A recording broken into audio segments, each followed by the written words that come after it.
sunana Sadiq Sali wanda zai gabatar muku da tarihi daga wannan tashan tarihi abubakar tafawa balewa. Full cikakken tarihinsa da rayuwarsa da iliminsa da sana'a da komai mun yi kokari mun kawo muku cikakken tarihinsa daga wannan tasha SSK News 5. To kuma ta ku danna subscribe ga kanun tarihin kafin a shiga ciki.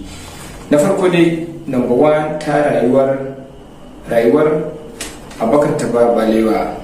An haife shi a Bauchi 1912 a ƙasa Najeriya, harshen uwa Hausa, makwanciyar Bauchi.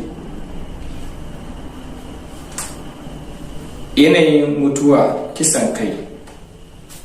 Karatu namba 1, karatu makarantar University of London, harshen Turanci Hausa, Fikir Najeriya.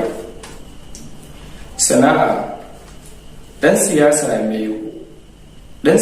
ne wanda da ya zama lafiya, wanzar da zaman lafiya. Kyautuka gani Kid Knight, Commander of the Order of the British Emirate. Imani addini Musulunci, jam'iyyar siyasa Not People Contest. Wannan ga cikin tarihin.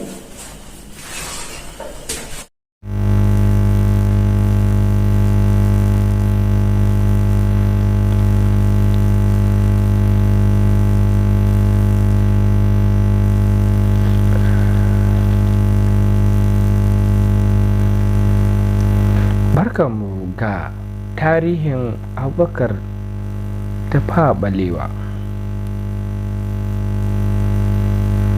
Watan Disamba shekara 1912 a jihar Bauchi, a waccan zamanin a yankin arewa Najeriya an haifi balewa Yakubu dan Zala, dan asalin Gere, da kuma mahaifiyarsa Fatima Inna 'yar Gere da kuma 'yar asalin Fulani ce. Mahaifinsa yana aiki a gidan hakimi Lere, gundumar cikin masarautar Bauchi. Wannan shine rayuwar farko. To yanzu za mu shiga rayuwar ilimi. Balewa ya fara karatu ne a makarantar Alkur'ani da ke Bauchi lokacin da masu mulkin mallaka na kudu suka fara yunkurin ilmantar da mutane yankin arewa. Balewa yana cikin yaran da aka tura makaranta elementary tafawa balewa. Ya bayyana bayan kammala karatun alkur'ani daga nan ya wuce makarantar lardin Bauchi kamar sauran mutane zamaninsa. Ya yi karatun kwalejin Barewa wanda a lokacin ake kiranta Katsina Kwaleji, inda ya kasance ɗalibi mai namba 145 Ahmadu Raba. Daga baya aka kuma yana da shekara 2 sama, sai daga nan aka sani da Ahmadu Bello, ɗalibi ne mai namba 87 kuma yana da shekara 2 sama da yayin da Abubakar Imam ke gabansa shekara guda ɗaya shekara a kwalejin. Da zaran kilo da dama daga Bauchi kuma da kusa da tashar jirgin ƙasa, kuma zirga-zirgar jama'a lokacin hutu wanda shine sauyi biyu. Shekaran balewa ya yi tattaki zuwa gida tafiyar fiye da kilo 400, yayin tafiyar kilo 40 a rana kafin ya samu wurin hutawa, wani ƙauye da ake kusa da gaba ɗaya. tafiyar na ɗaukin kwanaki 10. Kwalejin Katsina da malamai 'yan ƙasar Birtaniya waɗanda da yawansu sun yi karatu ne a manyan makarantun Birtaniya, sannan suka halarci Conference Oxford an koyar da ɗaliban turanci kuma magana wani muhimmancin ɓangarori ne na koyarwa ɗaliban.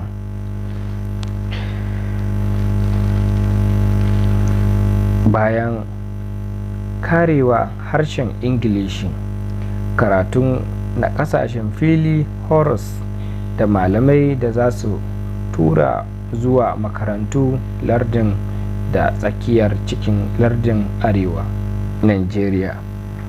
Balewa ya yi karatunsa ne a shekara 1933 ya koma Bauchi inda ya koyar da makaranta Media School. Ya koyar da makarantar kuma ya tashi ya zama babban malami a makarantar a shekara 1941.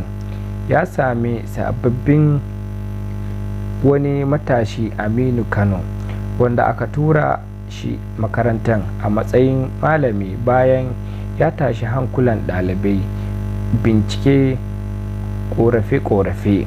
Ɗalibin ya tuce shugabar kuma shekara 1941 aka zaɓi Fa Balewa matsayin sabon shugaban makaranta a cikin 1944. Balewa dai wasu malamai masu ilimin rardi arewa da aka zaɓa sun yi karatu a ƙasashen waje a cibiyar ilimi Jami'ar London, wanda a yau ta zama wani bangare ga kwalejin Jami'ar London. Bayan ya dawo Najeriya zama sufeto makarantu na gwamnati a mulkin mallaka, sannan ya shiga siyasa. Wannan shine rayuwar ilimi. Ga rayuwar aikin siyasa. An zaɓe shi 1946 zuwa Majalisar Dokokin Arewa da Majalisar Dokokin 1947 a matsayin ɗan majalisar da ya kasance mai fafutuka karin haƙƙin Arewa Najeriya. Ya goyi bayan jikin 'yan Arewa da samun 'yancin kai bisa ƙin yarda cewa yunkurin Arewa da Kudu daidai ne da suke ba Majalisar Arewa. Ya nemi ƙarin matsayi da nauyin cikin gwamnatin NECA ga membobin masarautar masu ilimi, tare da Alhaji Sa Ahmadu Bello wanda ake kira da Sardauna Sokoto, sun ba da shawara sauyan ƙungiyar al'ada jam'iyyar mutanen Arewa, wanda ke nufi Majalisar Jam'iyyar Arewa MPC a turance ta zama a dandalin siyasa don amfani da matsayin dandalin kamfani kafin yayin zaben 1951. Balewa mataki shugabansa a mataimakin shugaba sabuwar jam'iyyar, sannan daga baya ya yi murabus daga mulkinsa na shugaban makaranta a sakataren Bauchi NPC. Ya samu rinjayen ƙuri'a ga Majalisar Dokokin yankin 1951. Balewa yana cikin sababbin 'yan majalisar Kaduna a ƙarƙashin sabon kundin tsarin mulkin tsarin Matros. da 1951 an aiwatar da tsarin kwalejin zaɓe inda aka zaɓe wasu 'yan majalisu yankin zuwa majalisar wakilai ta tarayya a Lagos, kuma a tsakanin 'yan majalisun tarayya membobin uku daga kowanne yankin da ministocin tarayya, tare da fiye da fara balewa yana cikin waɗanda aka mika wa Lagos, kuma tare da Kashima Ibrahim da Muhammad Ribado da aka ba su mukamai ministoci. Balewa ya shiga gwamnati ne a shekara 1952 a matsayin ministan ayyuka, daga baya ya zama ministan sufuri a lokacin Najeriya ke tafiya zuwa ga mulkin kai. A lokacin ya kai aikin ma'aikatar sufuri dukkan sassan ruwan da jiragen ƙasa a canzawa zuwa kamfanonuwa, kuma ana tsarin tsare-tsare ga gada kan Nijar, kuma an tsara shirye-shirye don kaije. Shekara 1957 MPC ta lashe ƙuri'a masu yawa a majalisar wakilai tarayya, kuma Balewa ya zama babban minista, kuma babban minista ya daɗa fira ya zama prime minister a wani bangare na shirinsa na haɗa kan ƙasar zuwa yunkuri samun 'yancin kai. Shekara 1960 ya kafa gwamnatin haɗaka tsakiyar NPC da National Council of Nigeria Cameroons NCCN ƙarƙashin jagoran Nnamdi Azikiwe, sannan kuma ya gayyaci Action Group AG. An kafa majalisar ministoci a 1957 a matsayin dukkan majalisun ministocin, ko da yake Awolowo shugaba NG ne kuma prime minister yankin yammacin ya nuna shakku kan shirin kwamitin zartarwa na kasar. Jam'iyyar Action Group ya amince da gwamnatin kasar, kuma a yi rushe Samuel Okleki sun zaɓi jam'iyyar cikin wani lokaci. Balewa kullum kyakkyawar alaƙar da kuma mabiya daga NCC Okleki daga NG. Wannan shine aikinsa kuma siyasa. Ga dai fira prime minister.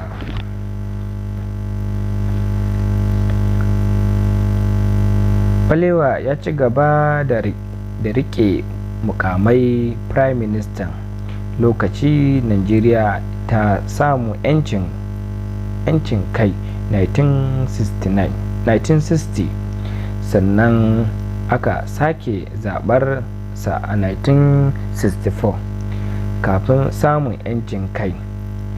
Najeriya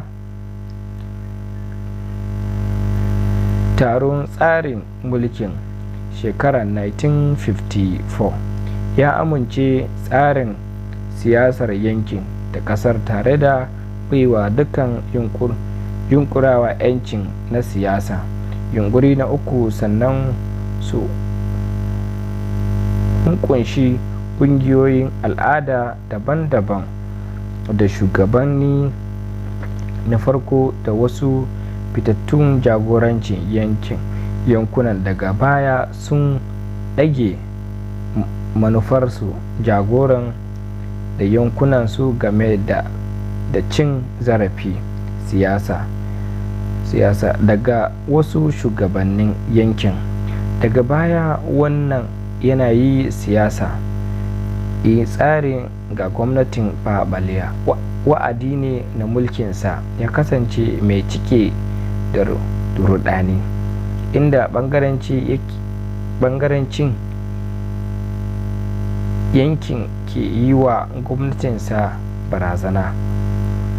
Dukkan da hakan, a matsayinsa na Firayim Ministan Najeriya, ya taka muhimmancin rawa ga mulkin 'yan asalin nahiyar, kasashen jagoran mai muhimmanci wajen kafa ƙungiyoyin haɗin kan Afirka da ƙirƙirar alaƙar haɗin gwiwa tare da ƙasashen Afirka masu magana da Faransa, kuma ya kasance mai taimakawa wajen tattaunawa tsakanin Mosisi da Zamososa. Hukumar Congo ya yi rikici kan Congo da 1960 zuwa 1964, ya jagoranci zanga-zanga da'awa da kisan shirfi 1960, sannan kuma ya shiga kwance a ministocin Commonwealth waɗanda aka fi so Afirka ta Kudu. Ta bar Commonwealth a 1961 da dukkan hakan ma tuhumar na cin amanar kasar da kuma hukunta ɗaya daga cikin shugaban yanki yammacin Obololo, ya haifar da zanga-zanga da yi Allah wadai daga ɗimbin magoyan bayan zaben 1965.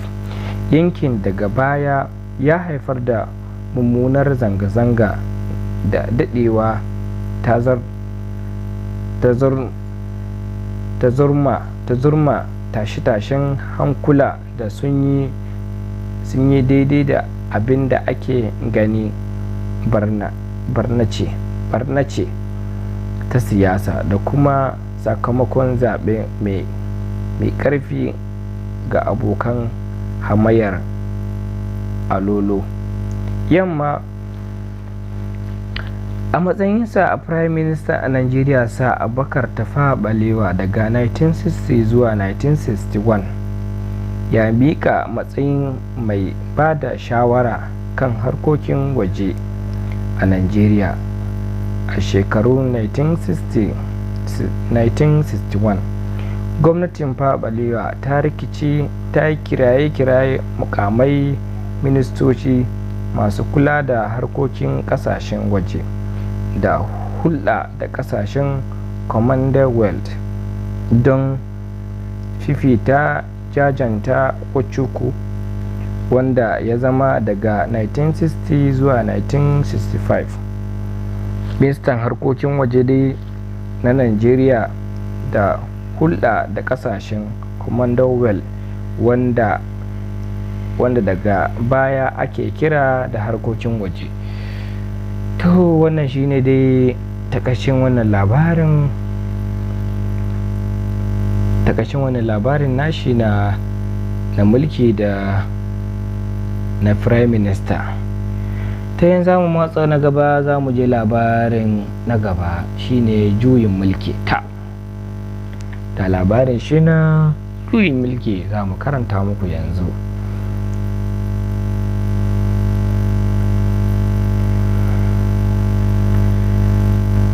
An yi masa juyin mulki ne, kuma an kashe shi ne a wani juyin mulki soja ranar 15 ga watan Janairu 1966, da sauran shugabanni da dama a cikin har da tsohon abokin tafiyarsa sa Ahmadu Bello.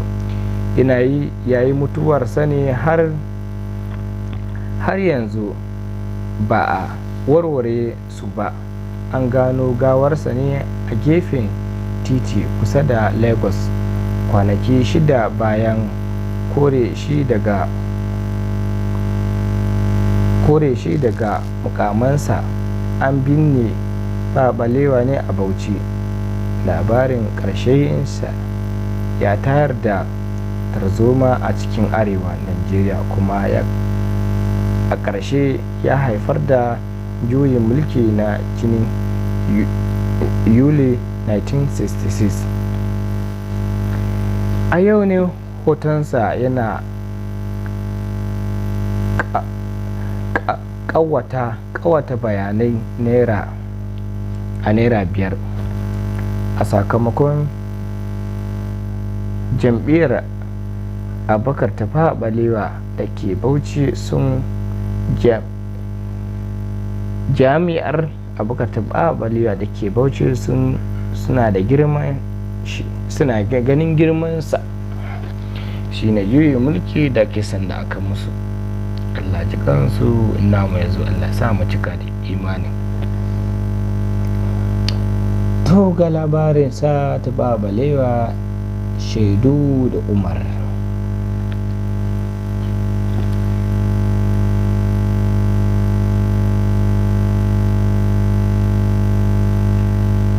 Tafawa balewa, shaidu Umar. A shekara 1933 tafawa balewa ya rubuta shaidu Umar, a wani labarin game da musulmi kirkira don amsa bukatun inganta haɗabi Hausa daga Rupt Easy, shugaban official Faransa. Fassara mulki na mallaka. An rubuta shi ne a cikin tsarin adabi jarumai. Shaid Umar yana ba da labarin abubuwan da suka faru a tarihin rayuwar, abubuwa da suka faru na jigajigai cikin sababbin labarai sun shafi cinikayya, bayar alaka dangi da jagoranci musulunci da mika kai daga manufai.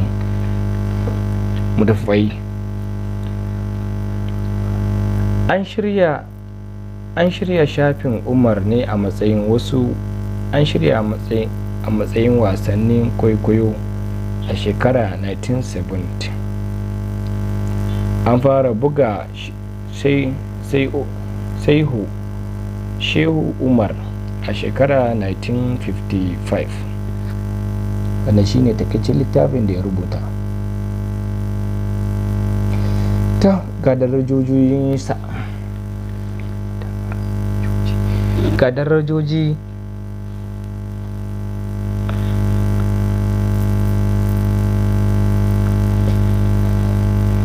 Mutumi tafawa balewa a Ore a jihar Imo.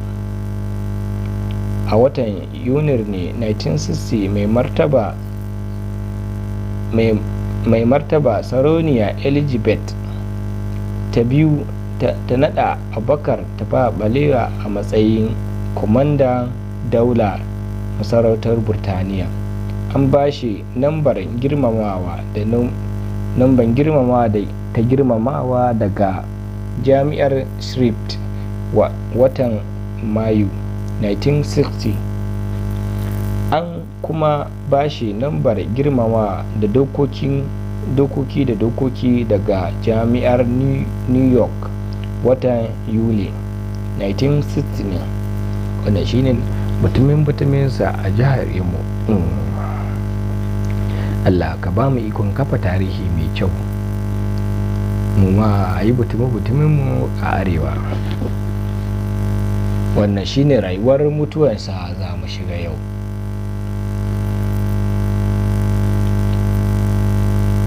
An bayyana Balewa a matsayi mai ta'awali da kuma marasa son kai. A rasuwarsa manyan kaddarorinsa sun hada da gidansa da ke Bauchi da gonar mai eka 50 inda ya yi hutu lokacin da yake so shakatawa a gidar gonar yana kan hanyarsa zuwa ƙauye. tafawa balewa kimani mil 9 ne a wajen Bauchi. An yanke shawara da yawan hukumomi yayin da suke ofis gona. Balewa ya auri mata 4 da suka haifa masa yara 19. Allah ka ba mu yara masu albarka. Dan dai shine za mu tsaya duba kuma. To gashi nan za mu shiga labarin duba kuma. Bari mu danna mu je mu karanta muku yau labarin duba kuma.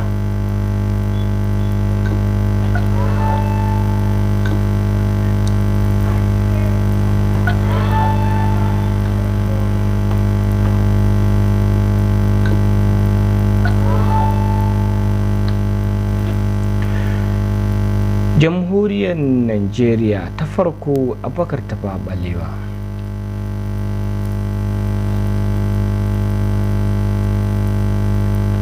Mazarta to me ake yi? Number 1,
takaicen labarin.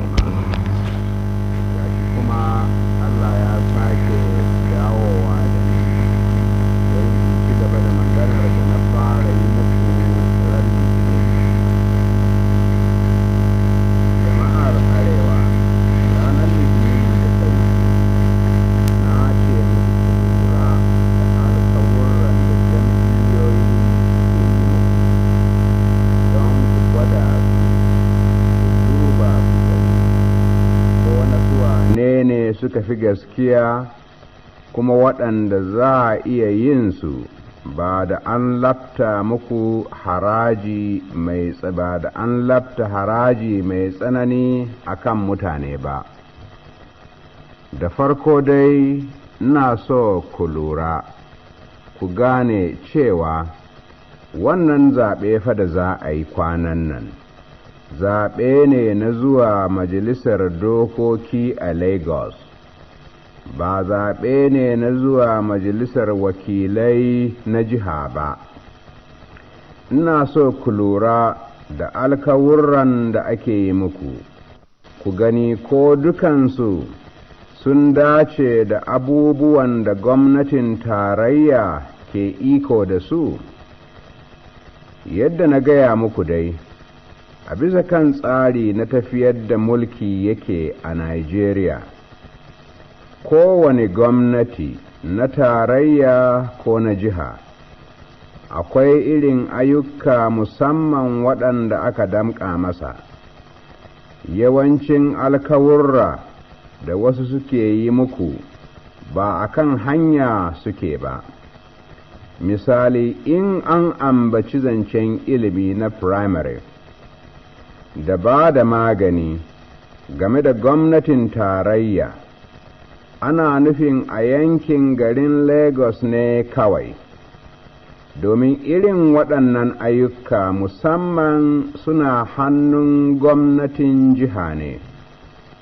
Saboda haka ku jama'a, tun ranar Litinin nake ƙoƙari in bayyana muku abubuwan nan don ku gane, ku fahimci irin yadda ake nema a ruɗe ku.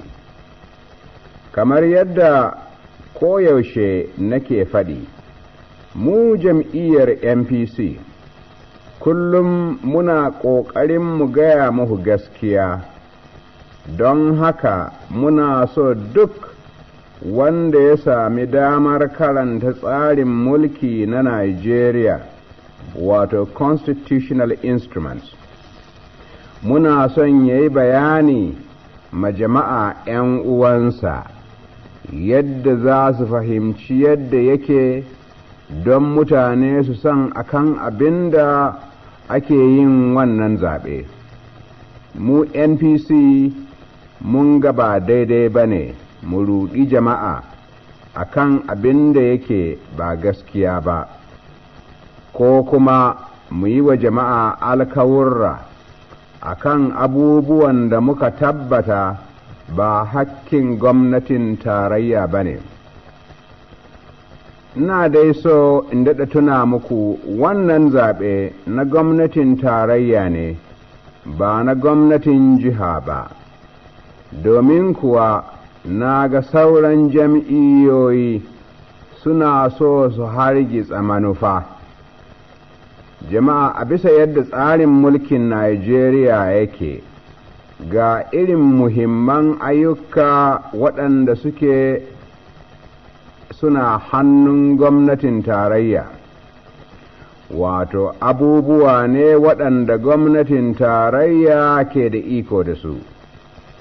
Waɗannan abubuwa su ne ayyuka duka na game da jiragen sama, ayyuka duka na game da banki, wato ma'ajiyar kuɗi, neman rancen kurɗi don aikin gwamnati daga wasu ƙasashe a waje, yin kurɗi ko takardu ko tsaba, sa haraji ma kayayyaki da suka shiga ko suka fita daga Nigeria, hakkin korar waɗanda ba 'yan ƙasa ba, ko tilasta mutane su fita daga wata jiha zuwa wata, ma'amala da ƙasashe na waje, tsaron gida, wato soja, da ikon 'yan sanda duka. Game da zancen ilimi kuwa, gwamnatin tarayya in ba cikin garin Ikko ba, ikonta kawai shine akan ilimi mai zurfi, wato waɗannan manya-manyan wurare na ba da ilimi gwamnatin tarayya ke rike da su: jami'a ta Ibadan, da makarantun fasaha na Zaria da Enugu da na Ibadan, da makarantar koyar da ba da magani ta Yaba, da makarantar lafiyar dabbobi ta Vom, da makarantar koyon aikin daji a Ibadan. Kuma shiga da fita na mutane duka ikon gwamnatin tarayya ne, haka kuma aikin gidan waya da na jiragen ƙasa da jiragen ruwa da dukkan wuraren tsayawarsu. Kuma har wa yau sha'anin ma'adinai da na lantarki da manyan hanyoyi duka ikon gwamnatin tarayya ne. Jama'a, waɗannan su ne wasu daga cikin muhimman abubuwa waɗanda suke na gwamnatin tarayya. Na lissafta muku su don ku gane cewar yawancin abubuwa da wasu jam'iyyoyi suke cewa za su yi muku ba su shafi waɗannan abubuwa ba.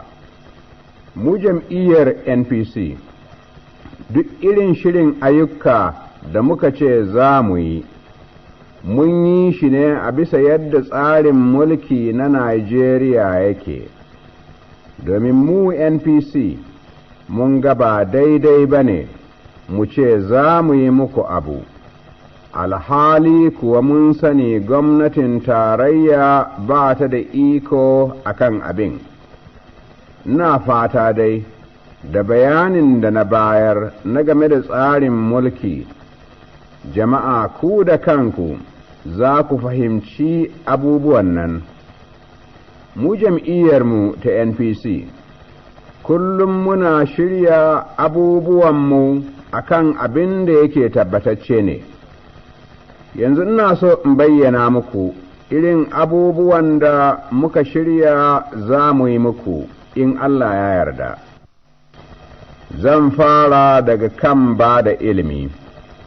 Ko da shike ikon gwamnatin tarayya game da ba da ilimi ya tsaya a kan ilimi ne mai zurfi, kamar yadda na ce, da kuma ba da kowane irin ilimi na cikin garin Ikko. Duk da haka, mu NPC mun ɗauka maganar ilimi magana ce ta ƙasa duka baki ɗaya.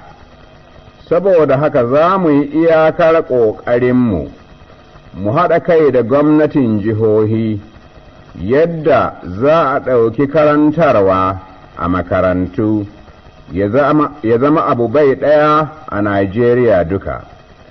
Wato bukatarmu ita ce, mu NPC muna so duk ilimin da za a bayar ya zamana ya amfani ƙasa ne baki ɗaya. Manufarmu ita ce a sami mutanen kowace jiha cikin kowane wurin aiki na gwamnatin tarayya. Za mu himmantu da ba da taimakon kurɗi yadda za a yi gine-ginen makarantu. Idan Allah ya yarda, za mu kafa makarantun sakandare da na sana'o'i cikin jihohi duka game da yardan gwamnatin jiha, waɗanda su makarantun nan a cikinsu za a sami almajirai daga jihohi duka.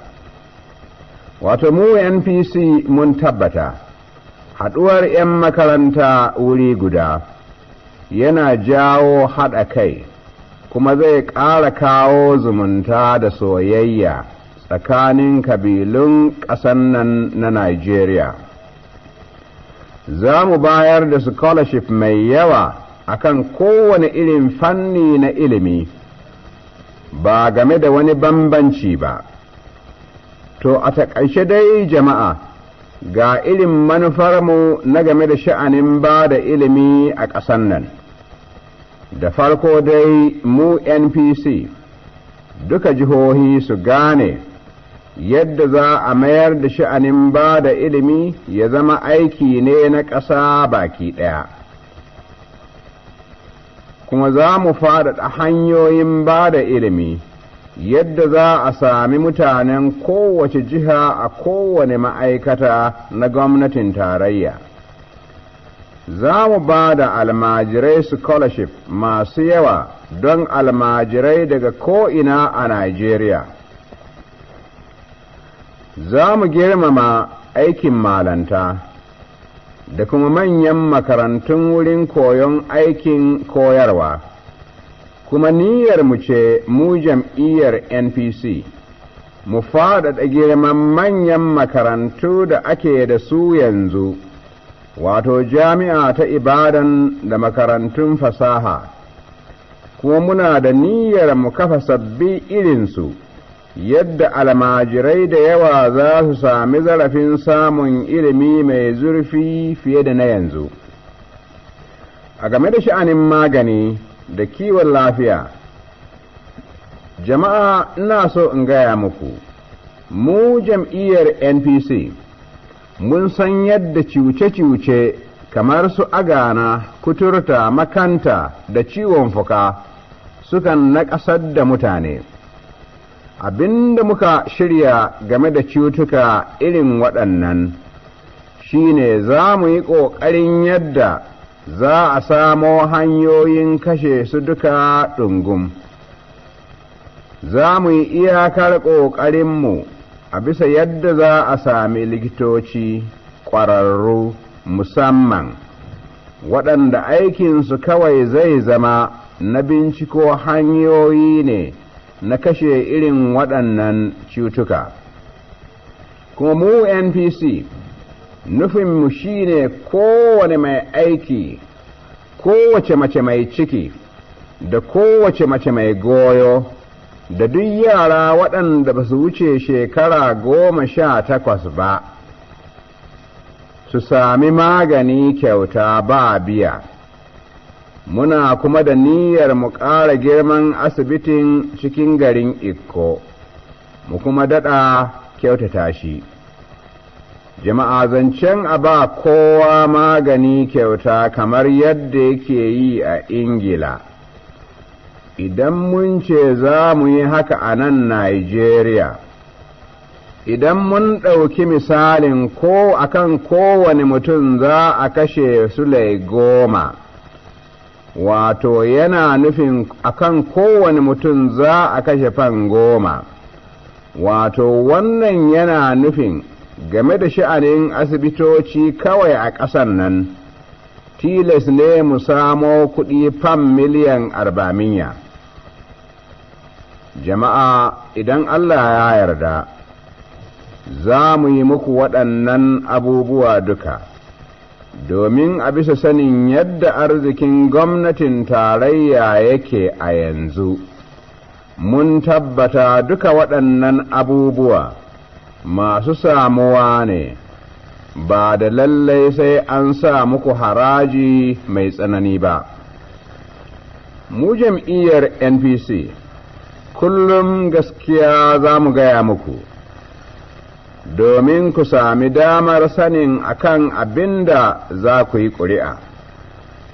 Jama'a, ina dai so in ƙara tuna muku mutuncinku da zamanku lafiya da tabbatar rayuwar al'adunku duka sun danganta akan wannan zaɓe da za a yi. Na so in tabbata muku babu jam'iyyar da za ta tsare muku waɗannan abubuwa idan ba NPC ba. Saboda tsare mutuncinku da kuma saboda girmanku, ku zaɓi jam'iyyar NPC. Ku jama'ar Arewa, kada ku zaɓi jam'iyyoyi waɗanda za su kai ku inda za ku wahala. Jama'ar Arewa, ‘yan uwana, na daɗe a cikin wannan al'amari, na san abin da ake yi duka. Don Allah ku kiyaye abubuwan da jam'iyyoyi suke faɗi, ku yi aiki da hankalinku, ku sa takardar ƙuri'arku cikin akwati na NPC mai alamar fartanya. Allah ya ba mu alheri mu kwana lafiya. Good evening. I'm glad to be in the studio again tonight to make another election broadcast to you on behalf of my party, the NPC. On Monday night, when I spoke to you, the electorate, I asked you to examine the election manifestos of all the political parties and to see for yourselves which of them are sincere and practicable. Many of you are of course aware of the provisions of the Nigerian Constitution Orders in Council, which set out the authority and the powers of the federal government and of the regional governments. Now, our Nigerian Constitution provides for a clear division of functions between the federal and the regional governments. Those of you who have studied the constitutional instruments will see that very many of the things which the political parties are promising in their election speeches and manifestos are outside the responsibility of the federal government. There are services or matters which can only be provided by the regional governments. We of the Northern People's Congress hope that all Nigerians who understand the constitutional position in our country will take it upon themselves as a duty to explain these matters clearly to the rest of the people, so that the Nigerian public will not be deceived by those parties who have no regard for truth. We in the Northern People's Congress feel that it is wrong to deceive the people by promising them that we shall do things which we know very well are outside the competence of the federal government. Let us be quite clear. This is a federal election and not a regional election. For the benefit of those of my fellow Nigerians who have not the advantage of knowing the provisions of the Constitution, I shall try now to explain briefly the matters which come directly under the legislative control of the federal government and of the House of Representatives. Now, here are some of the things over which the federal government exercises exclusive control. They are as follows: aviation, banks and banking, raising of external loans for the federal government or for the regions, companies other than those incorporated directly by a law enacted by the regional legislature. Then there's currency, coinage and legal tender, and the customs and excise, and deportation from Nigeria, or the compulsory removal of persons from one region to another, and external affairs, that is the relations of Nigeria with foreign countries. The federal government is also responsible for certain institutions of higher education, of which the most important are the University College, the University College Teaching Hospital, the Nigerian College of Arts, Science and Technology, the West African Institute of Social and Economic Research, the Pharmacy School Yaba, the Forest School Ibadan, and the Veterinary School at Vom. Immigration into Nigeria and immigration also come under the exclusive control of the federal government. Then there is maritime shipping and navigation, including shipping and navigation of tidal waters and of the river Niger and its tributaries. Then mines and minerals and nuclear energy. Nationality is another federal subject, and this includes the citizenship of Nigeria and the naturalization of aliens and the issue of passports and visas. Then there are the posts and telegraphs and telephones and railways and federal trunk roads. And finally there is wireless broadcasting and television, other than broadcasting and television provided by the government of a region, and there is a responsibility for allocating wavelengths. Now, I have given you that long list of subjects for which the federal government is responsible, in order that you may see for yourselves how many of the things which the other political parties are promising to do for you, if you vote them into power, are right outside the control of the federal government. There are a few other subjects for which both the federal government and the regional governments are responsible, and about which they can both make laws, and these subjects are on what is known as the concurrent list.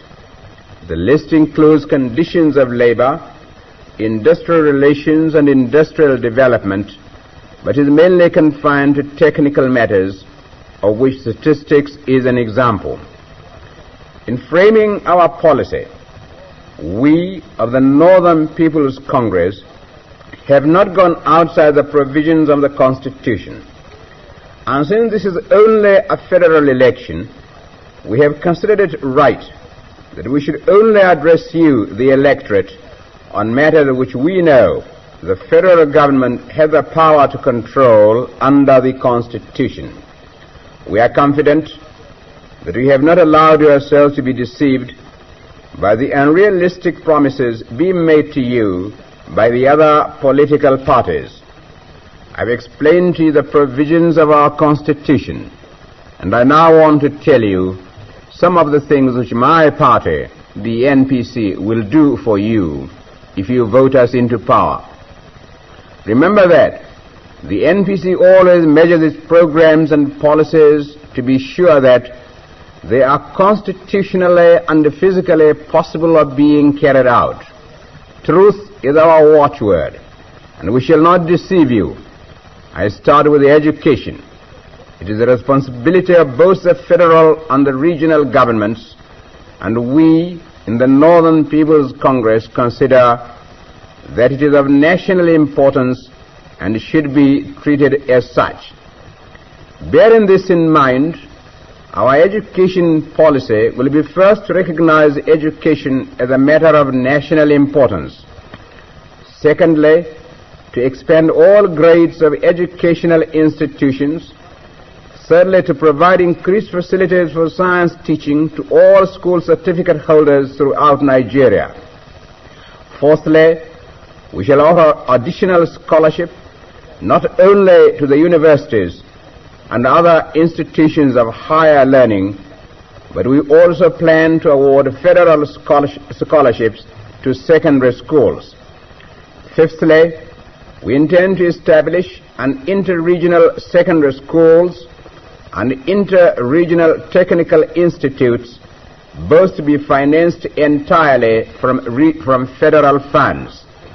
It is our hope that all the regions will cooperate with us in this project, because we feel that the mixing up in schools of students from all regions and from all tribal groups will definitely make a very valuable contribution towards our most important aim, which is the idea of unity in Nigeria, and it will assist in providing a balanced educational output throughout the Federation.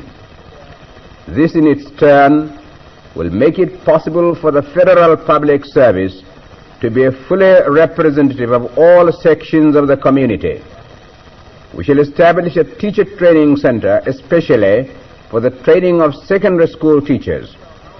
And it is also our intention that with the cooperation of the regions and of the voluntary agencies, we shall see that there is an interchange of staff between the various schools in Nigeria. We also intend to establish more institutes of higher learning, and it is our view that Nigeria can even now accommodate more university colleges. In the field of medical and health matters, the aim of the Northern People's Congress is to eradicate completely all epidemic and endemic diseases. We shall concentrate medical research especially on the elimination of leprosy and smallpox and all such other diseases which you know only too well are so dangerous to the health and the well-being of the nation. Besides research into methods of curing diseases, we shall also conduct our medical research into preventive measures, and we intend to give free medical treatment to all pregnant and nursing mothers and to all children up to school leaving age. We shall also expand and modernize the Lagos General Hospital. Now, these are some of the things that we plan to provide for you, and with a full knowledge of the financial position of the federal government, we are convinced that they are all possible and that we shall be able to provide you with these services without having to impose additional taxation on you. We of the Northern People's Congress will always tell you the truth, because we believe that you are entitled to know the full implications of what your personal vote may mean. I hope to have the opportunity of addressing you once more on the rest of our policies next Tuesday, that is, on the 8th.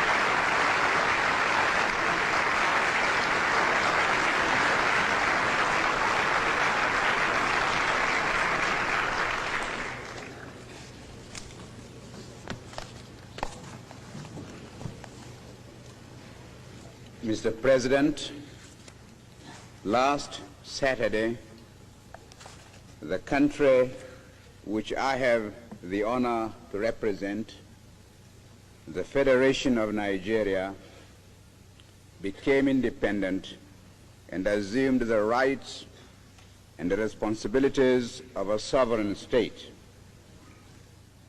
Today, Nigeria has been admitted into the United Nations organization and assumes still more responsibilities.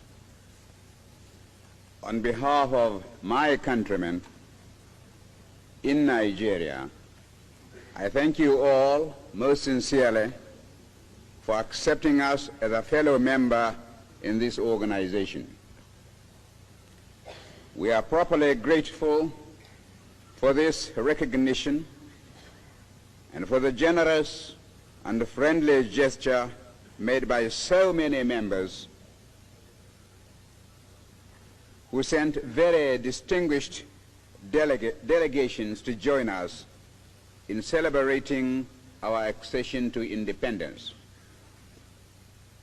I'm particularly pleased that so many important representatives could come to Nigeria on that occasion, because they will be able to inform their governments of the genuine desire which Nigeria has to have friendly relations with you all.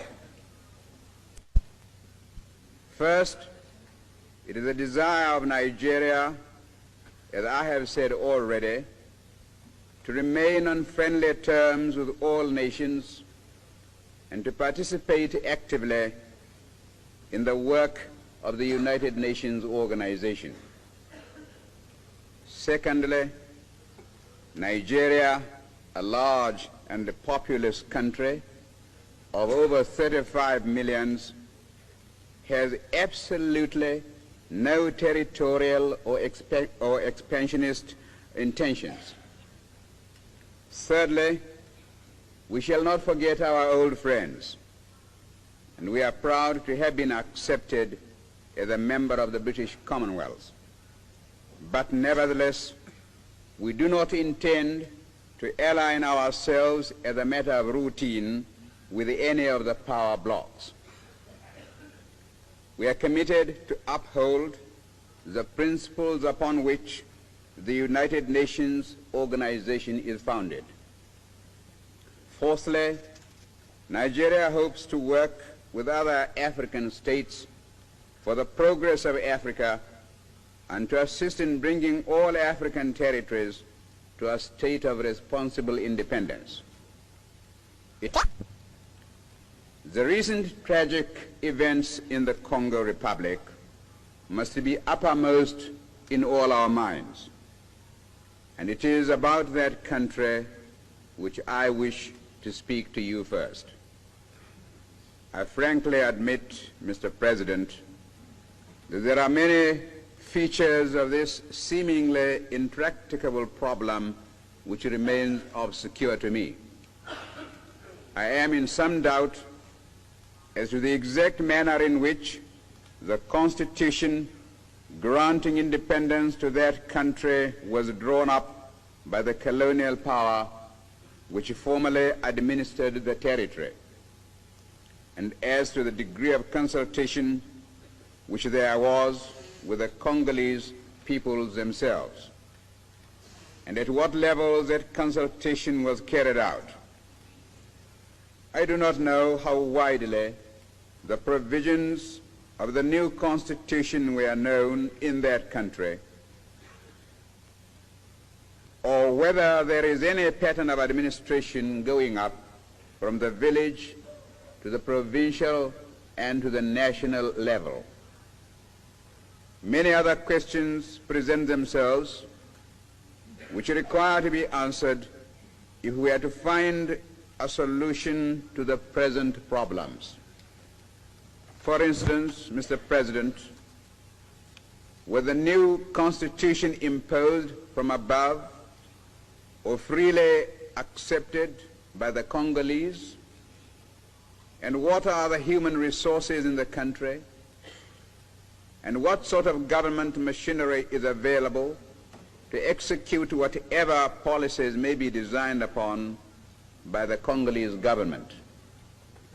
Nevertheless, with the information which is available to us, we in Nigeria feel that there are several important factors to be constantly borne in mind in dealing with the problem.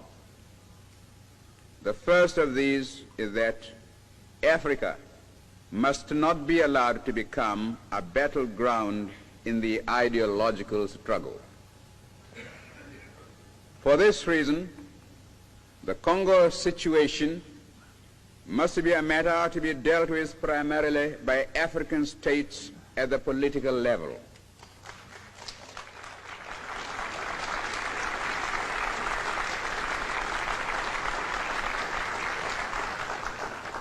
Secondly, we believe that in dealing with the problem of creating a real political life in the country itself, it will be necessary to start at the bottom by seeing that local and provincial authorities are established while maintaining the essential unity of the country. We also believe that the Congolese people were right to appeal to the United Nations organization for help and advice in rebuilding their country rather than to turn to any individual power.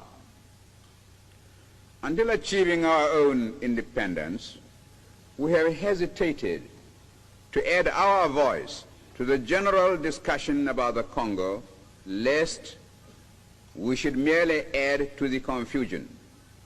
But now, Mr. President, I feel that it is my duty to put before you and to ask for your sympathetic consideration of the possible solutions which have suggested themselves to us. We warmly applauded the immediate response of the United Nations organization to the Congolese disaster. The speed with which troops were sent to maintain law and order was most commendable. But the mere sending of armed forces is not enough.